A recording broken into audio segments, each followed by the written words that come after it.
it is Carmen here with Mayco, and today we wanted to hop on here to go over some information using Mayco's washes.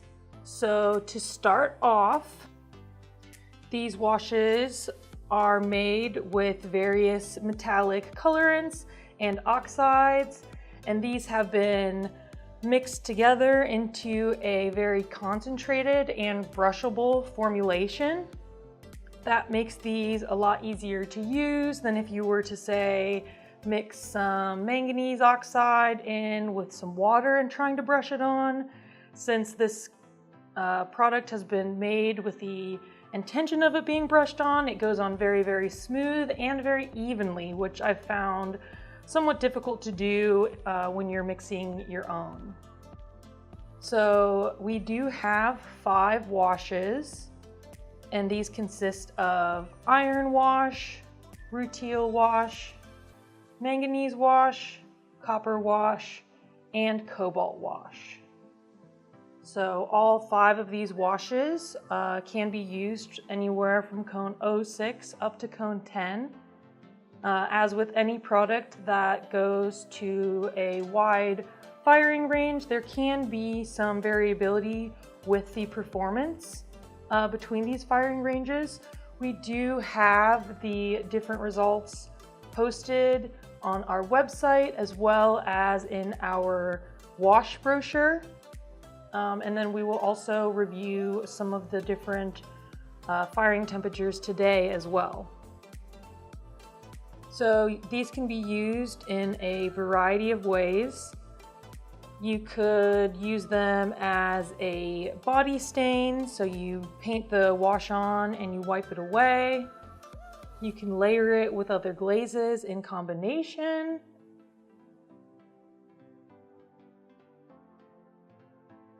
They can be used with silk screens.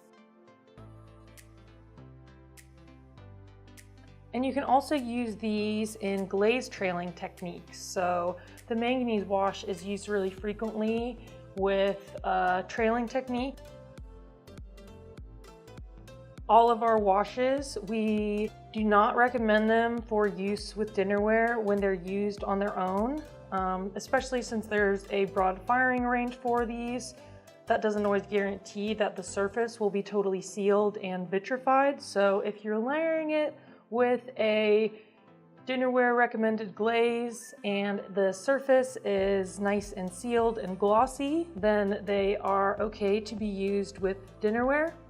But if you're just using it directly on the bisque and the wash is left open, we would recommend to use that just maybe on the exterior pieces or anywhere that's not going to directly come into contact with food. And one more point, so these washes, we do get asked if they can be used on the bottom of pieces. If you are using it full strength, they can stick to your kiln shelf. Specifically at cone 6, all of them are going to flux out. At 06, you might be able to get away with it a little bit easier. The finish is a bit dry, but at cone 6, if you're using them full strength, we would recommend to not put it on the bottom of your ware. If you're antiquing something to leave a body stain just to showcase some of the detail or writing you have on the bottom, that's totally fine. It's just you don't want to be putting a full strength coat on the very bottom of your piece. So first, I would like to review our iron wash. So here we're showcasing different firing results from different temperatures. As you can see here, there is going to be some variation between the firing temperatures. So when you're doing low fire, cone 6, it's a lot brighter and it slowly gets darker and more metallic as you get more heat work. So the tiles here, they had 1 coat applied and then it was wiped away on the top section over the texture. The body staining is much more vibrant at low fire and it's pretty negligible when you get up to cone 10. Cone 6 does exhibit some body staining. I could have had it be a little bit brighter if I left it a bit, so that's kind of up to you. But one thing to keep in mind with the iron wash is that when you apply a clear glaze on top of it, it will eliminate the body staining. So if I had a clear glaze over any of this texture here, none of the body staining would showcase itself. So that's definitely something to keep in mind if you really like this effect. And then I just want to showcase on the back of these. Here we have these with clear glaze applied on top.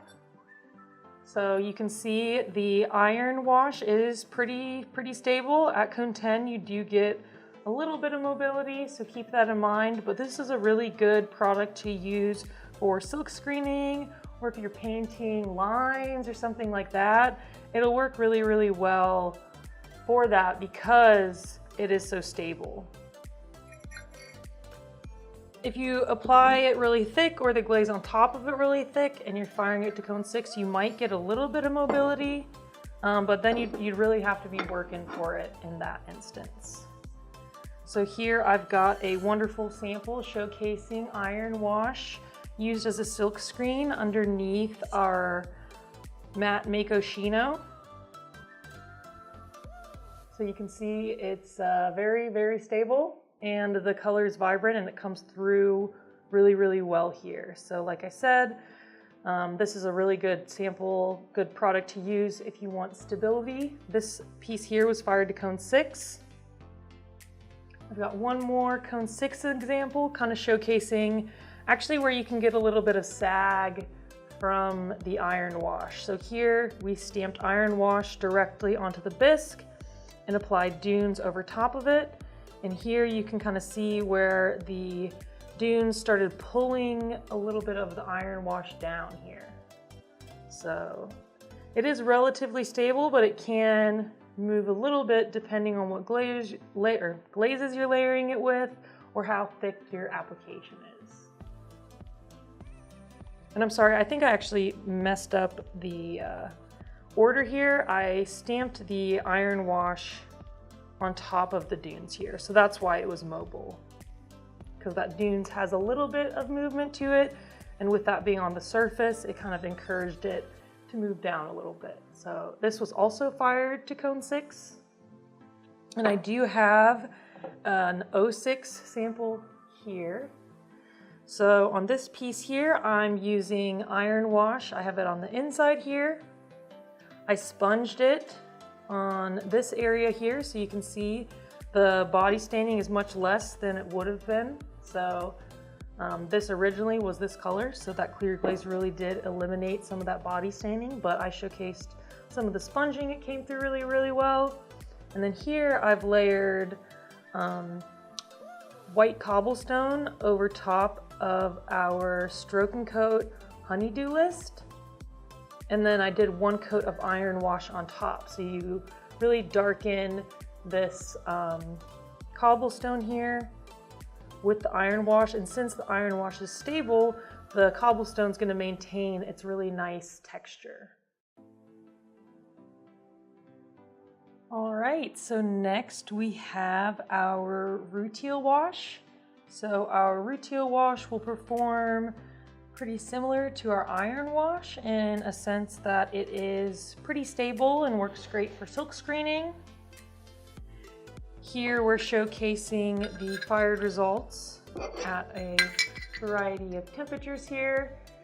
You can see that it is very stable, and this one doesn't actually provide quite as much body staining as the iron wash does, but it does get a little bit darker in color as you move up to higher temperatures.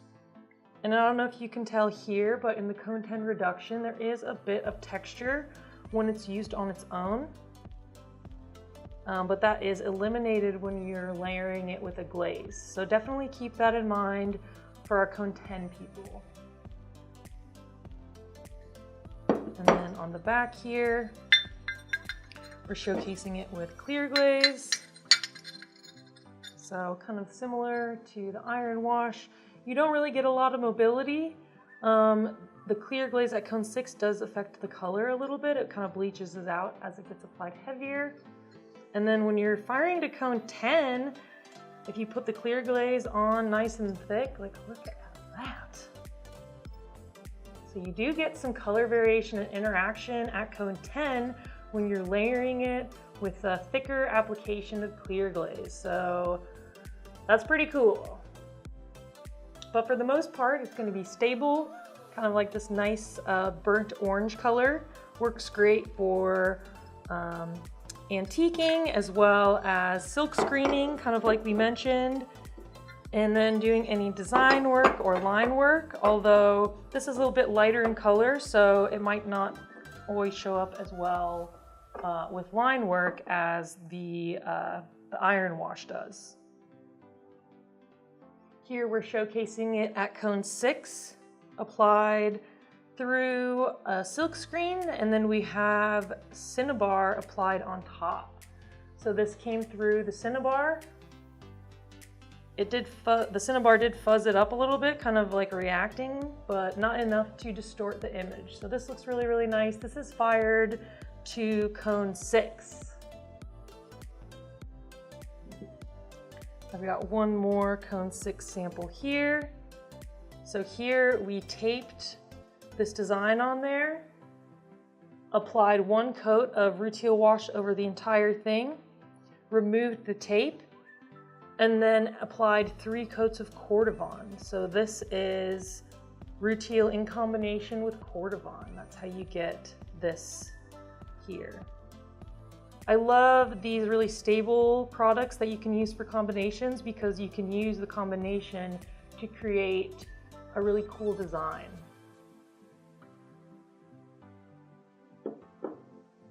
And then I have this fired, this is our low fire sample. So here we've got this fired to 06. Here I applied the Rutile wash with a silk screen here. And then I applied our mudslide element glaze on top. And with this, I did reseed my coats because I thought that a full 3-coat concentration would block out the silk screens a little bit. So I only have 1 coat all the way to the bottom. You can kind of see here how it's a little bit darker in color. So 1 coat, the 2nd coat, and then 3 coats. So I did reseed these coats, and that was to encourage these leaves to showcase through the glaze since I applied it to the bisque. If I had applied this over the glaze, I might have lost a little bit of that crispness, kind of how the last sample with iron wash showcased a bit of sag. The mudslide glaze does break over texture, so it's relatively stable, but it does have a little bit of movement to it. So in order to keep these nice and crispy, I just applied them directly to the bisque. Next we have our manganese wash. So our manganese wash is going to be a wash that does add a bit of mobility when it's layered with other products, but in general it's going to be pretty stable on its own. It typically will add a brown variation and provide brown body staining, but does have a bit of a metallic edge to it when it's fired on its own. So here I've got the different firing temperatures, kind of a side by side. So at low fire, it's going to be really stiff and dry, but it does work pretty stable at this temperature.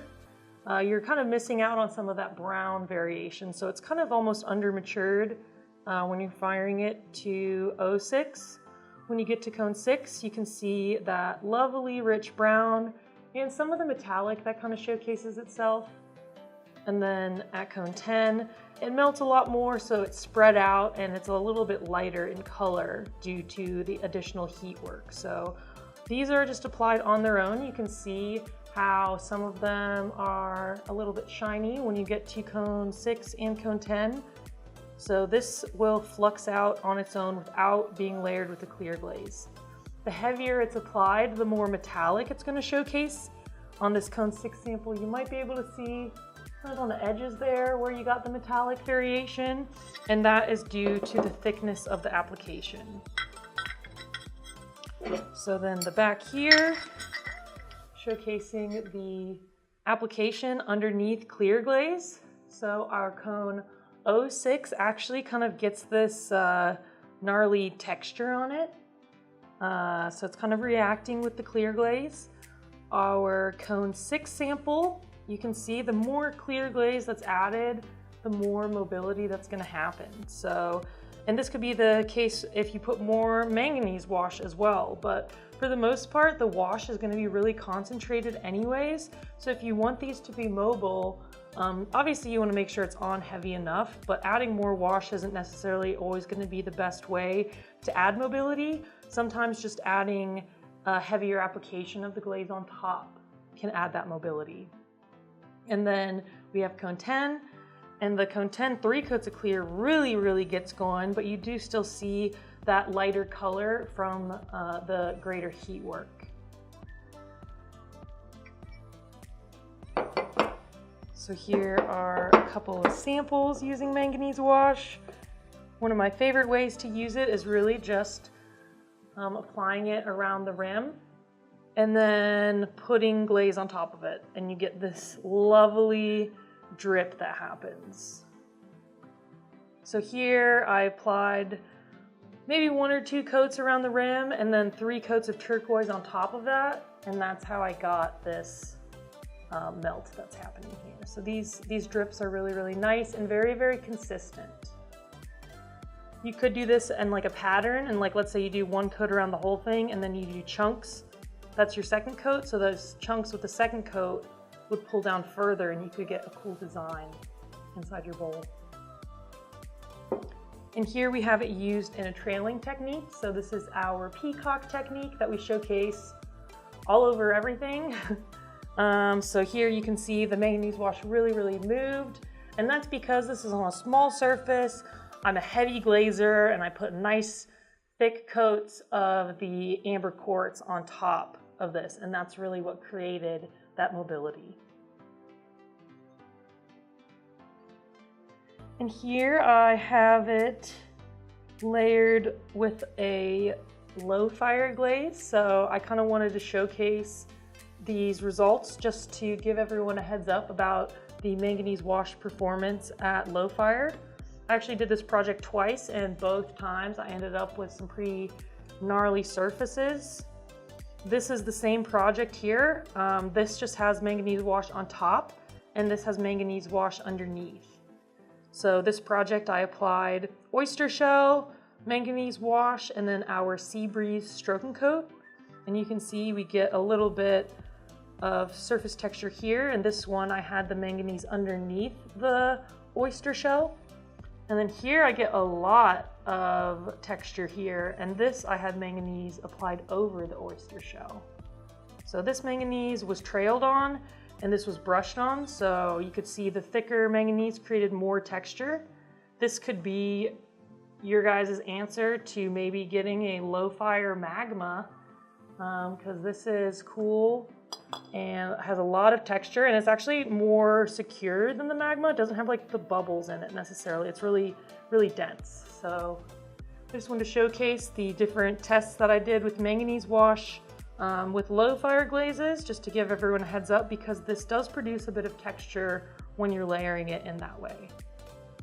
And next we have our copper wash. Our copper wash will add a lot of metallic and green variation when you're layering it with other glazes, and it'll even add some when it's used on its own.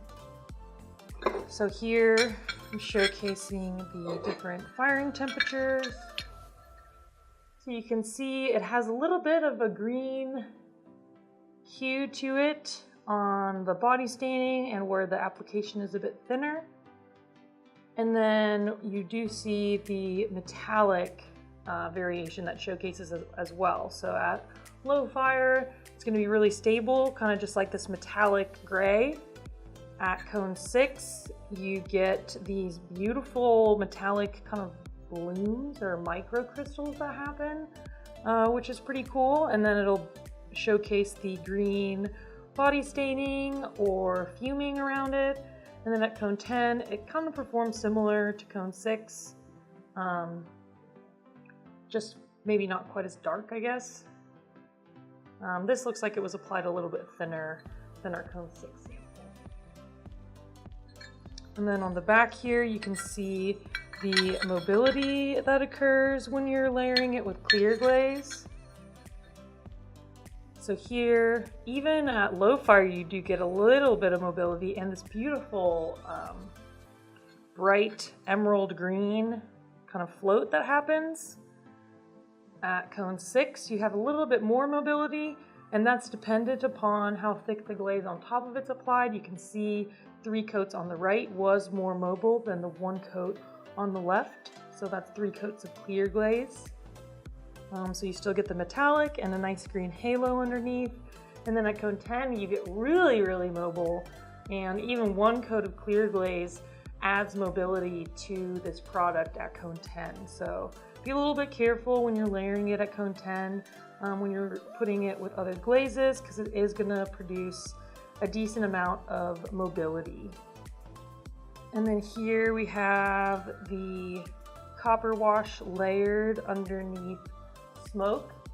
So you can see this beautiful metallic color here. Really, really cool. And it's flowy and dynamic, so you get these nice drips that happen. And then here I'm showcasing copper wash by itself.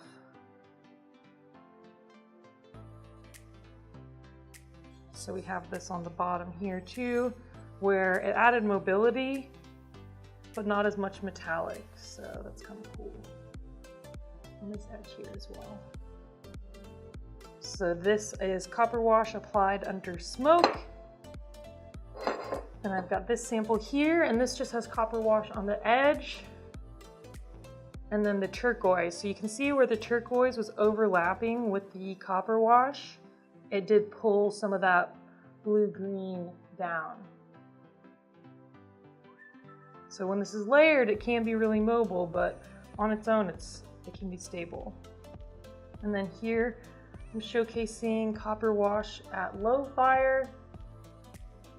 This I have, let's see, I applied cascades here first underneath everything because I wanted to make sure this copper wash was mobile. So I put the clear cascades on first, and then I added little dollops of the copper wash and then dollops of stroke and coat. So you can see the copper wash move down a bit more. And then I put sand and sea, no, not sand and sea, sea spray, our element glaze sea spray. I put that over the whole thing here. And that encouraged that mobility, because sea spray can add mobility even at low fire. It's pretty dynamic product. And the top here, I've just got our green tea crackle because I thought it would match. So here's a nice showcase of that mobility at low fire. So finally, we have our cobalt wash. The cobalt wash, as it sounds, is a cobalt blue product. This one kind of sits in between the mobile and not mobile one, so it can be used for silk screening, but if it's layered with the right product, it can add mobility as well. So here we have the different firing results. So as you can see, at low fire, it's a little bit dry. It's kind of like this nice lavender color. You can kind of see some of the cobalt coming through, but for the most part, it's going to be sort of a dry finish. And then when you bring it up to higher temperatures, the cobalt by itself actually fluxes out really, really well. So we would still recommend applying a clear glaze or other glaze over top of this if you're using it for dinnerware. But again, these all had 1 coat applied, and then the top section over the texture was wiped away and just kind of left in those the texture there. So here we've got the cobalt wash underneath a clear glaze. As you can see, the clear glaze doesn't really add mobility. At cone 10, 3 coats of clear glaze does pull it down a little bit. But let's say you layered this with a glaze that is pretty mobile, like you put it with maybe green tea or something. So green tea can be a pretty dynamic glaze, so the cobalt could have pulled down into that or added mobility. Or white opal is a really good example. That one melts pretty well. So that can add mobility. So if you're looking, you're trailing or put it on the rim or something and want some of that movement to it, you can achieve that. You just might need to do some testing with different products in order to have that happen.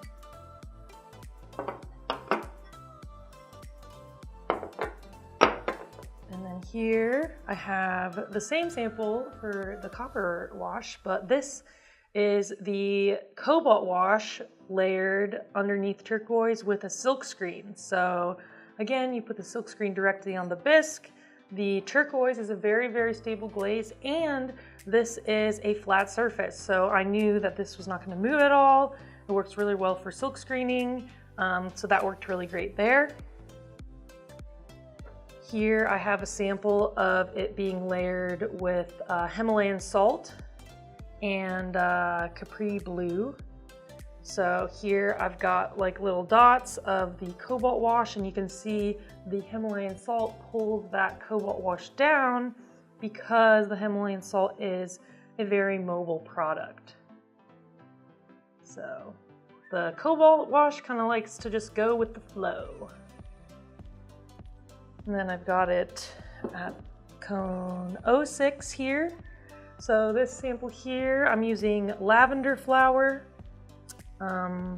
clear cascades, and cobalt wash. So first I did these designs with the clear cascades. I did expect them to move a little bit more, but it didn't.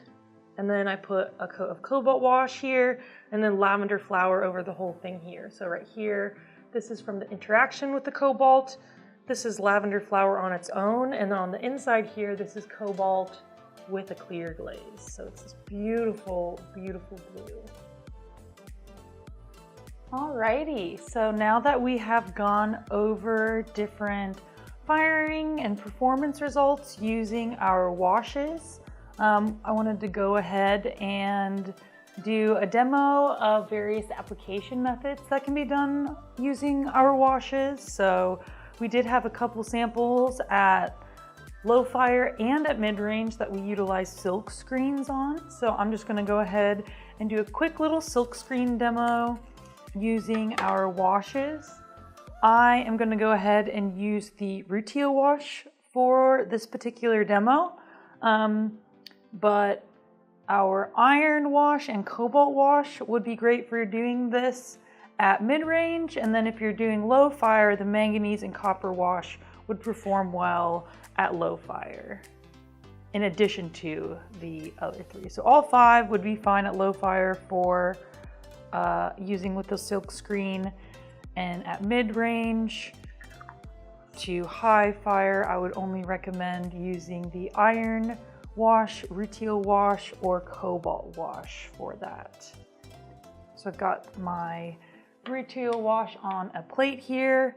I'm gonna take a bit of our silk screen medium and just sprinkle it on the surface. So we're using this to basically just thicken the product, and that will make it so that it doesn't bleed through the silk screen. And this thickens up pretty well. I like to work it to get rid of, to have a more consistent and smooth mixture. I'll add a little bit more here.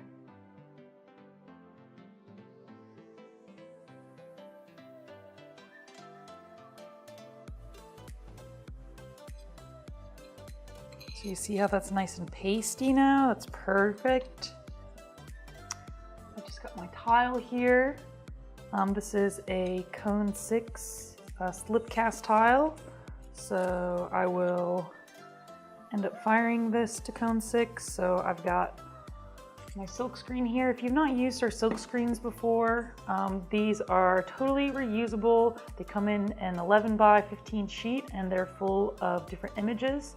This one is an image of a leaf, which I know is really hard to see. That's why we have it outlined here.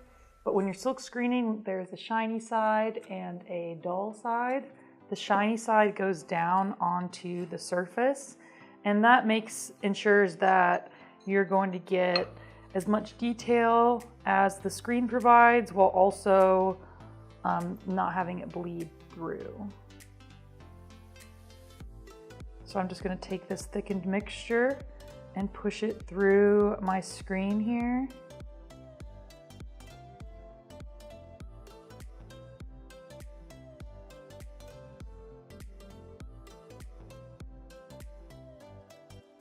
Great, so I've got my screen on here, remove it, and wow, sweet.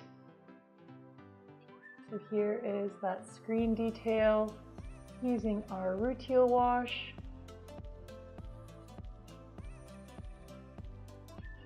It's really great, and then this should translate well through the firing that happens as well.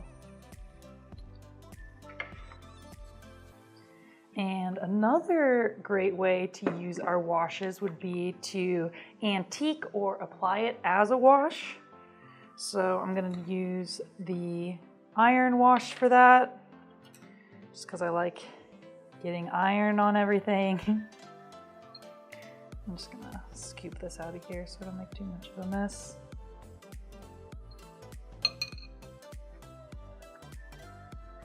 So as you can see, when it comes out, it's fluid, but not necessarily thin, really. So I'm going to go ahead and add a little bit of water here, and that's going to make it perform more like a wash. So I'm just going to add it to this little corner here because I'll still use the full strength over here too. So here I have my wash. I might even thin it a little bit more since this iron wash is so concentrated and dark. So just when you're using a wash like a wash, you want to thin it and then just kind of rub it over the surface here. On this I could actually thin even more. I'm just going to use what's remaining on my brush and see if I can get it to work that way. So on a lot of instructions there are notes to thin the wash, and that is totally optional depending on what your goals are with it. This particular application is great for thinning, or if you're antiquing it, thinning it's great too since you're wiping a lot of it off.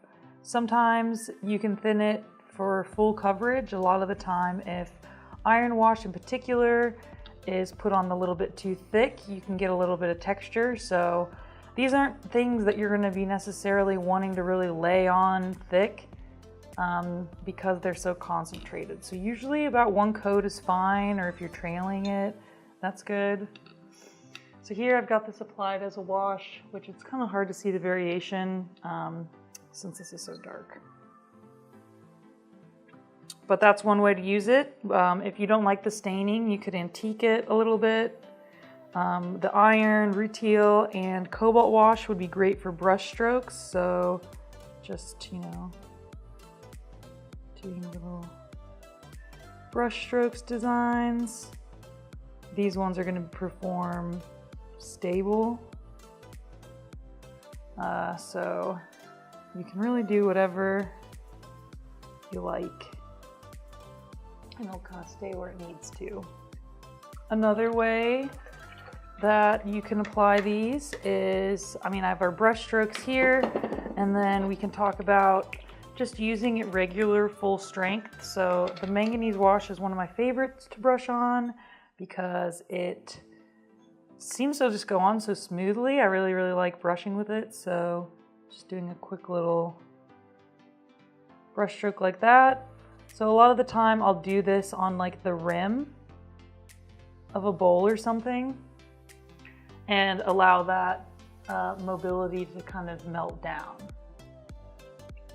So that's one way to do it. Another way would be to actually use a trailer of some sort. So a designer bottle or a slip trailer. So this has the manganese wash in it. And this is something that I would just kind of trail on. So this is going to be a lot thicker of an application than if I were to be doing just our brush strokes, so definitely keep that in mind. If you're layering this in combination, this technique will produce more mobility than that. You can see how this is still shiny, and then this is already dry. So if I wanted to, I could go ahead and add an additional coat of the manganese wash, but it's totally not necessary. A couple different things that could influence the outcome of the washes, aside from the firing temperature, which we reviewed earlier. Just like with anything in ceramics, the clay body, the thin or thickness of the application, the glazes that you're layering it with, and even the firing process can affect the fired results. So if you're firing it with a hold, or if you're doing some sort of atmospheric firing, you're going to expect some variation with your results there. So definitely always do testing.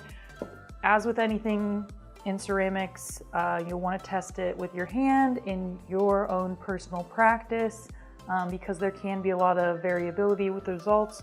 In particular, with these products that are used with such a broad firing range, there's a lot of different factors that can influence the outcome. And as always, please leave questions in the comments. We love answering those and seeing what you think of our videos and our products and how we can help you the best. So we really appreciate your interaction with those, everybody. And yeah, as always, make it Mayco.